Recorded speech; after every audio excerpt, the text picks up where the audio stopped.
Hope he does come and help us, Janet. I want my looks back. He's a superhero, not a miracle worker.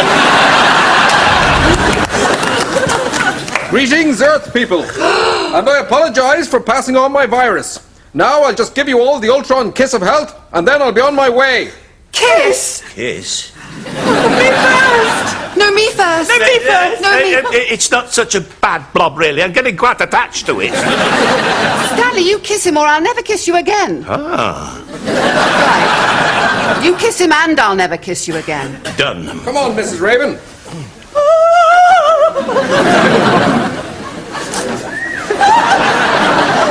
I think I'm having a relapse. You're cured, Mrs. Raven. Now you, Mrs. Dawkins. Oh, perhaps we could have dinner afterwards. I know a nice little place. Mum? Oh, never mind. Oh, thank you. Stanley, you are in for a treat. I can hardly wait. OK, son, get on with it. It's no picnic for me either, Stanley.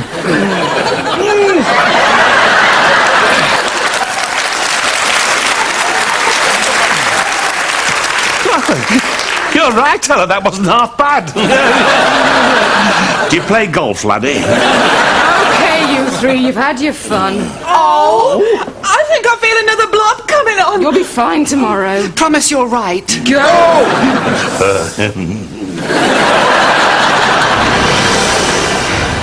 Now, I'm seeing my producer tomorrow, so how many aliens do you have in your head? Just the 6. E.T., the Warlord of Soros, Andromeda, Mr. Spock, the Siren of Titan, and Mrs. McPherson. Mrs. McPherson. Well, somebody's got to clean up after them. I'm very excited about this. So are they. In fact, if this comes off, they're each hoping to get their own show. These are for you. What are they? 6 contracts, one for each personality. Arnie, I don't need an agent. The others took a vote. They think you do. Oh, I wish they'd told me. Actually, as it happens, I've drawn up my own contract, which I think you'll find more lucrative. It guarantees you 50% of all revenues from the programme. Wow. With cheques made out to the Warlord of Soros. He seems the natural leader. Oh, sounds fine to me. Hey, hang on a minute. And £5,000 being paid to you. That's a great deal, Tyler. Go for it. Well, nice doing business with you. What a nice guy. Master, I have exciting news. I heard. You must not do this interview. You're being used. What? You think the Warlord won't share the money out equally? I was worried about There it. won't be any money. There will. I'm getting 5,000. Yeah, but Tyler won't get a penny. And Piers will humiliate him in front of millions of viewers. Even so, 5,000. Well, what should I do, Master? You must tell Piers you were lying about the voices, you won't do the show, and you're completely normal. Janet and I will back you up on that. OK. Lying about the voices, won't do the show, completely normal. Yep, that sounds good to us.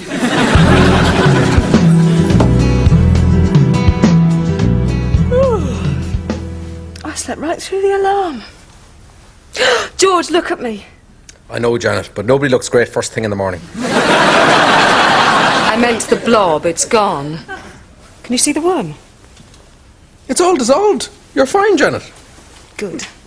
Still, might be a little bit of worm left. Maybe you better give me another kiss just to make sure. Nope, no need. You're fine. Just kiss me. All right, gotcha. Pass the sick bucket. You two Skivers mind if I grab the Sun from Mr. Shipley's letterbox? They've got page 3 twins today. No, Ollie, that's very naughty. Try and stop me.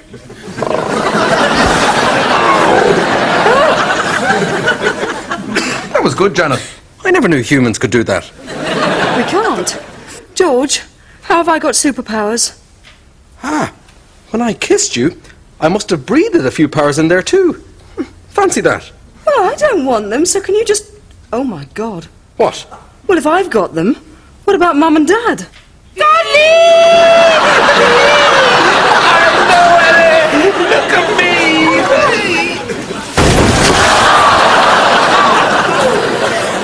Oh, you idiot, Stanley. Sorry. I got a bit carried away. I can't believe these powers he's given us. This could be the start of a whole new exciting life, Stanley. I know, and I'm going to start right this minute. What are you going to do? I'm going to see if I can get my handicap down. You are so boring. Why? What do you want to do? I want to go flying. I want to live dangerously for once. All right, we'll go flying. Where to? Tesco's. And no faster than 5 miles an hour. Don't want to spoil my hair. Hang on. I can smell something. Is it you, Stanley? No, of course it isn't me. I can smell it too. It's people in danger, Ella. And I feel this overwhelming urge to save them. So do I. But what about Tesco's? Oh, Ella, this is bigger than Tesco's. You're right. And they're open till late anyway. We're on a mission, Ella. Duty calls. And heroes must respond.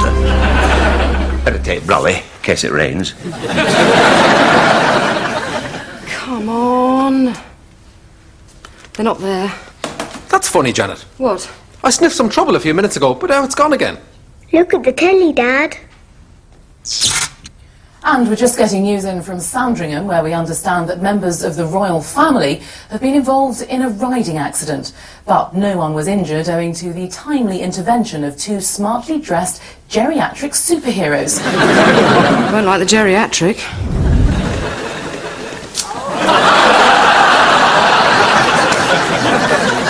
Janet, you'll never guess what's happened. This turned us into superheroes.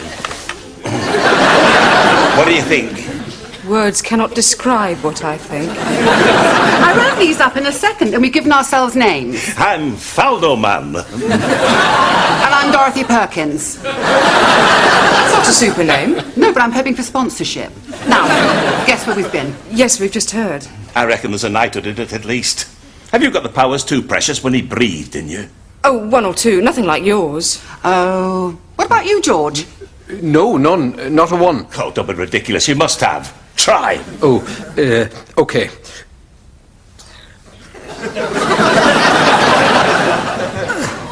Well, that's a lot of use if you're trapped down a rapidly flooding mine shaft. Oh, praise the Lord, Flower Man's here. Typical. Oh, we've got some belting powers, Janet. Pardon me. So we thought we'd help out young Thermo Man. Thought the lad looked a bit peaky yesterday. Well, I am a bit overstretched, is what he said to me in the toilet while we were kissing. Amsterdam! We'll go, George. I think they've got all the tulips they need. Oh, I haven't seen them so together in ages. And with them on board, maybe we can take that holiday while I'm still alive. Hurrah! Disney World, here we come. That's right, Ollie. You could meet a talking mouse. And he can meet a talking baby. I can't, Janet. I can't just take time off. I better supervise them. There's nothing to worry about, George. Mum and Dad won't do anything wrong. And the only other people you've given powers to are me and, oh my God, Mrs. Raven! Make my own breakfast, shall I? Mrs. Raven. Are we glad to see you?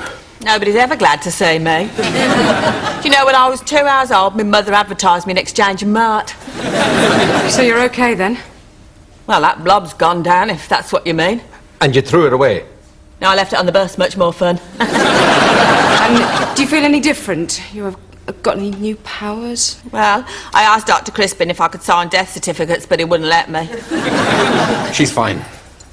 Tyler, have you talked to Piers yet? I told him what you said, that there was no point in doing the show. I said, don't hear voices and I'm not insane.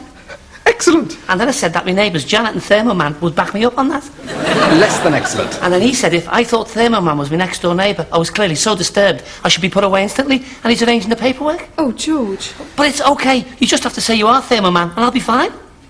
But that would mean revealing my identity? Oh yeah? I'm screwed.